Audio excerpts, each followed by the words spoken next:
tackle that.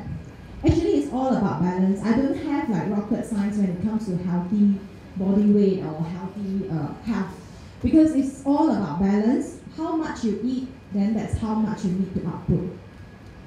So how many kueh you took just now? You know how many walking steps you need to make. Now you regret you swallowed, you eat that kueh, right? Okay, so fundamentals, very simple. The Malaysian food pyramid, I think most of you have seen the pyramid in this way or other way. There's many different designs. But the fundamentals, the key message is the same, which is asking you to eat a variety of food, but in a moderate amount and appropriate for your age and physical activities level. So there are 4 main levels. So at the bottom of the pyramid are energy-giving food. Energy-giving food meaning the grains food, like rice, noodle, biscuits, bread, corn. And then the second levels are vitamins and minerals-giving fruits, like fruits for example. The third level are protein food. And finally the top, at the tip of the pyramid is fat, oil, sugar and salt, meaning that this is the food that you take least. So what are these 2 groups here? What are these 2 groups here? Yes, ma'am. Vegetables, fish, besides fish, seafood, meat. Yes, correct. Yeah, clap for her, she got it right. Yeah. So a lot of times when we talk about protein food, we will tend to think about fish, meat, and poultry or chicken. But egg and legumes are also good source of protein. So we should alternate between animal protein and also plant protein in our diet. And sometimes Chinese, we like to have few dishes in one meal. And if you're already eating tofu, it is the same group as chicken. So remember that. Tofu is not plant, even though it's plant source, but it also is a good protein source. So it should complement with chicken. Yes, sir?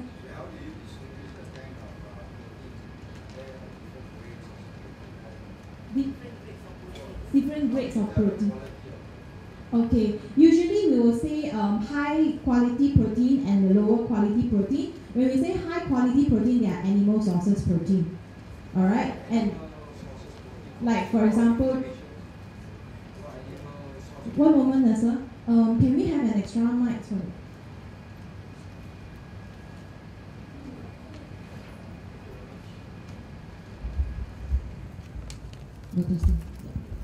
They say animal protein. My question was, they say if animal protein causes a lot of inflammation to digest in the body, and also it takes a longer time to break down the food. So, which means to say your body has to spend more energy to break down the food. There are other source of other proteins as well. But what is your suggestion? Because you are the expert. All right. Yes, it does. I mean, any protein food, it does, compared to carbohydrates, it is digested longer. But why we call animal protein as high quality protein is because, okay, this becomes more technical. What forms protein is amino acids. There are 20 types of amino acids.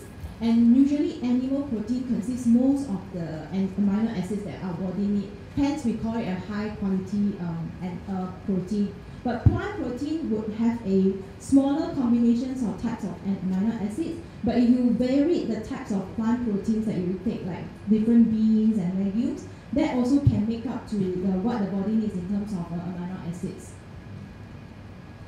So how do you, how do you help the body to burn the, it's like car, you want to burn the fuel efficiently to convert to, nutrients. Yes. But at the same time, the body, not all of our body are same, because of how the clothes absorb nutrients from the wind, right? If your really is like, cannot, like people that eat a lot and yet sometimes they eat a lot of rice and a lot of, but yet you see them so skinny, right? Some people eat a little bit, they blow, so anyway, coming back to that, how do you train your body to burn the food that you eat efficiently and the quality of the protein? Like overnight protein, like some proteins that sometimes Malaysians like to keep for 2 days, 3 days, and then in microwave or they reheat. Is it quality protein? I answer your first questions first. How do you train your body to burn fuel more efficiently? You don't need an expert to tell you. Why exercise? Because once your body has a higher muscle mass, your body naturally can burn more calories, then your basal metabolic rate will be higher. So that is why we always emphasize diet is not just that one component to health. Exercise is very important. In fact, recently there's a research that shows sedentary lifestyle kills you more than obesity. Yeah. So that's the answer to the first question. The second question is, how do you store, how about overnight food? Yeah, I don't encourage, if it's just one night, I think it's still fine if you store it properly and then you reheat it. But if it's like after a 1 week and then you still want to eat that food, probably the nutrients level will definitely has declined a lot as you store it. Because every time when you store the food, you reheat and then you eat it halfway, then you keep it back. All this once is exposed to heat or exposed to the air, the nutrients will be oxidized, especially vitamins. So the longer you keep the food, the lower the nutrient content it is in the food. So eat more fresh ingredients. But can I talk about the pyramid? Actually, it's no more used pyramid. It's over. It's another type of model. It's no more pyramid. Then what is it then? It's a plate. Okay.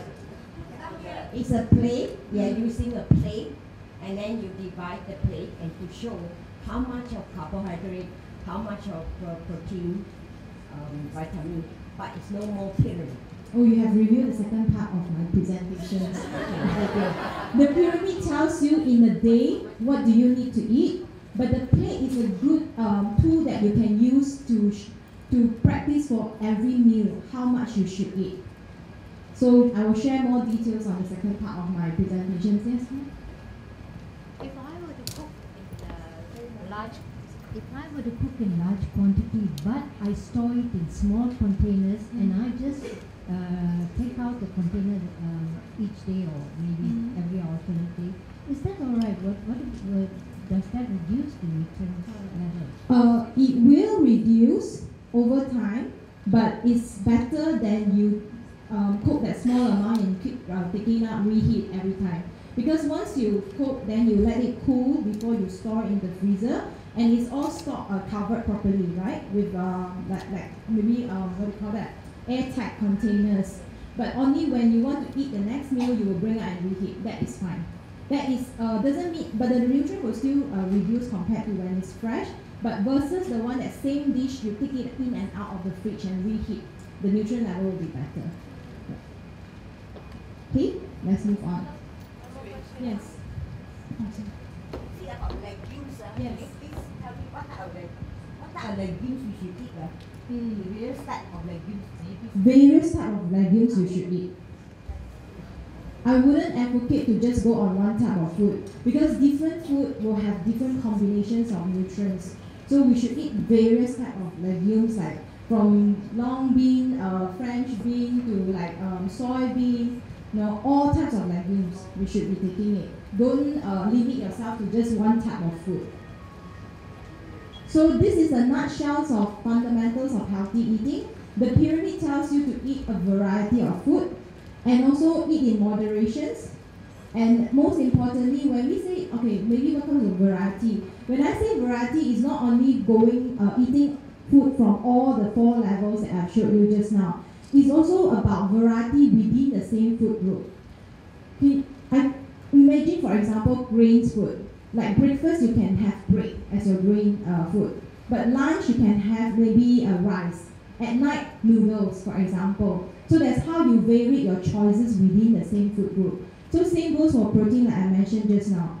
You cannot be eating chicken and fish every day, every meal, right? It can be eggs, or can be tofu or legumes as you complement and make it variety. So that's how you vary your diet.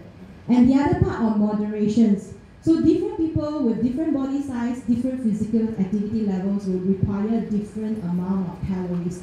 So later we'll go more in depth into the serving size that you need, and of course about balance, which the plate will come into picture later on.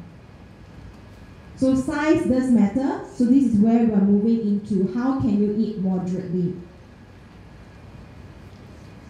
There, the plate. Okay. So I have had the answers, these three answers here, these three groups. So who wants to give me the answers? Protein and carbohydrate. Protein where? Okay, maybe the orange, what's in the orange portion? Orange portion is protein. The carbohydrate. Okay. That one is the protein. And here?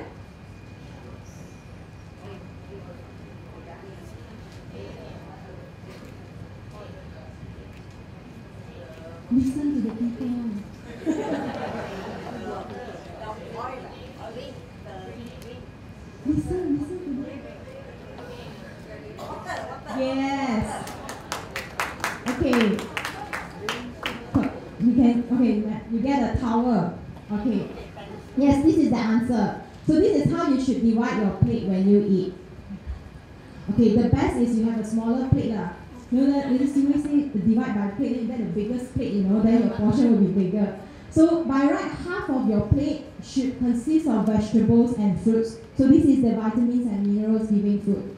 And then a quarter, grains, another quarter will be protein food. So remember, I mentioned tofu and chicken will be within this group.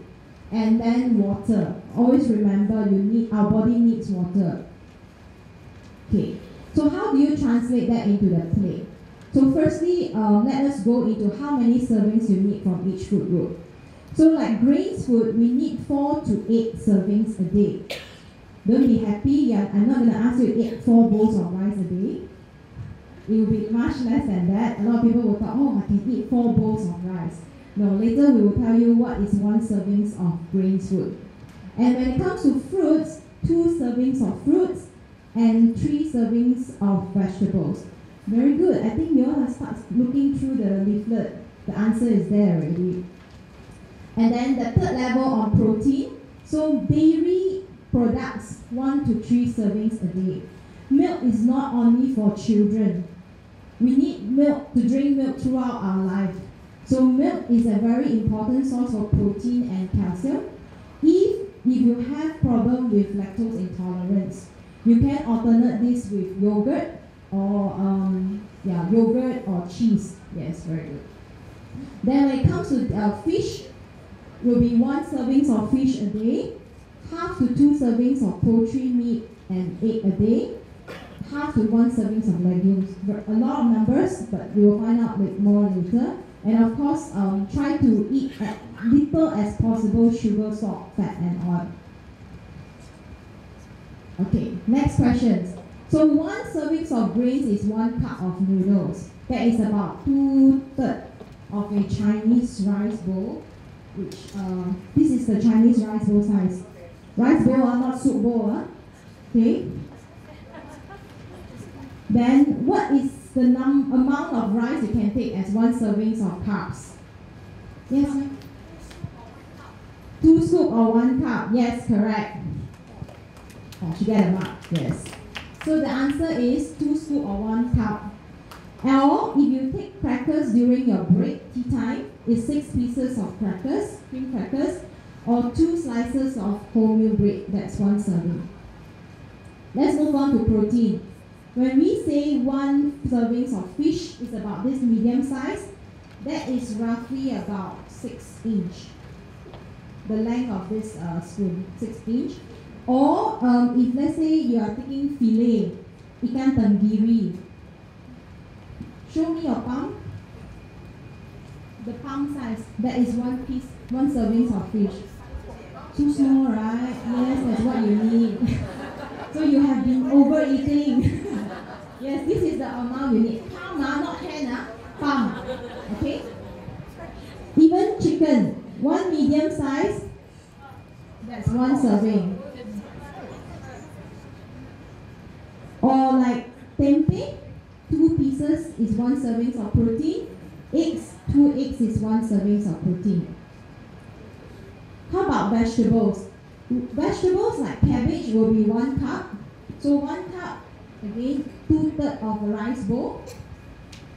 Or if it's raw vegetables, like if you eat salad, then it will be 1 cup as well. How about cooked vegetables? Okay, cooked vegetables will be 1/2 cup, so it's about 1/3 of the rice bowl, or like roughly 1 scoop. This is the size of a rice scoop. Okay, and then if it's fruit vegetables like carrots, tomato, that is 1 cup. Is 1 serving. Okay. The clicker is not working. Alright. Fruits. Half a medium-sized guava is one serving of fruit. When we say medium-sized for fruit, that is roughly the size of a tennis ball. Too small, right? That's why we've been overeating. Yes, that's the 1 serving. Okay. How about watermelon? How much watermelon can we take as 1 serving? Yes, 1 slice.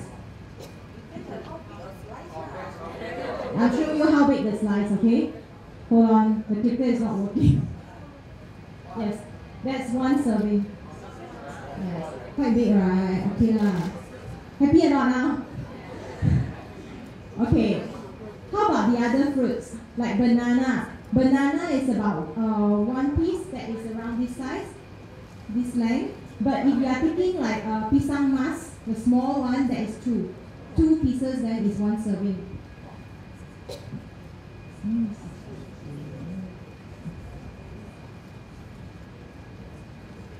An apple, again, is a tennis ball size, that's 1 serving. So whoever has bought Fuji apple in the fridge, cut into 3 portions. Okay? And dairy, 1 glass is about 200 ml. That's 1 serving.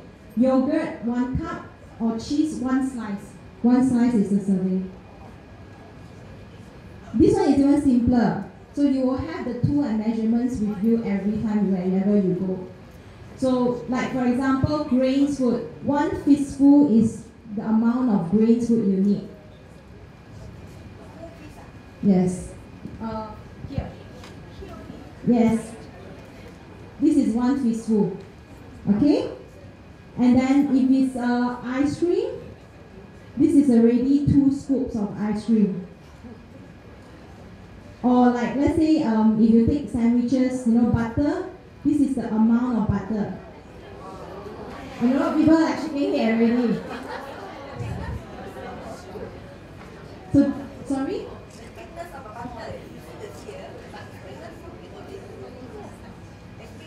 Yes, correct. So it's enough, right, for 2 slices of bread? I saw an uncle shaking it already. So when you go like Old Town Kopitiam, you ask for roti kawin, no butter kau. Cannot. Okay? Cheese is around this amount. So if you usually we eat cheddar cheese, so that's 1 slice is a serving.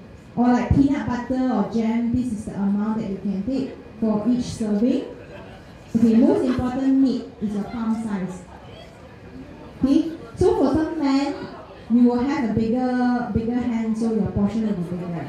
That's why ladies, smaller size, you need a smaller amount of food and calories also. Clear? So how does it look like as a meal? Some of you say, yeah, easy now when you say use plate, but how do we visualize it? What is the height and all that? Of course, the height cannot be like a mountain. So this is the examples that I have here. So for instance, this is the amount of rice, vegetables, half a plate, and then 1 portion of a palm size of fish. And look at the vegetables. This is what we mean by variety. Try to eat as different colors. There are many different colors, vegetables and fruit. Or like, let's say for instance, this is your green food, which is a bun, a drumstick, vegetables, and when I show this to my colleague, they said, oh yeah, so the KFC one is the standard size. A lot of people complain, right? Why so small now? But actually that's the right size. Okay. Yes. The sauce. That one will be the as little as possible. Because that one is where, the taste, taste means salt, sugar, oil also inside there. So limit in terms of gravy.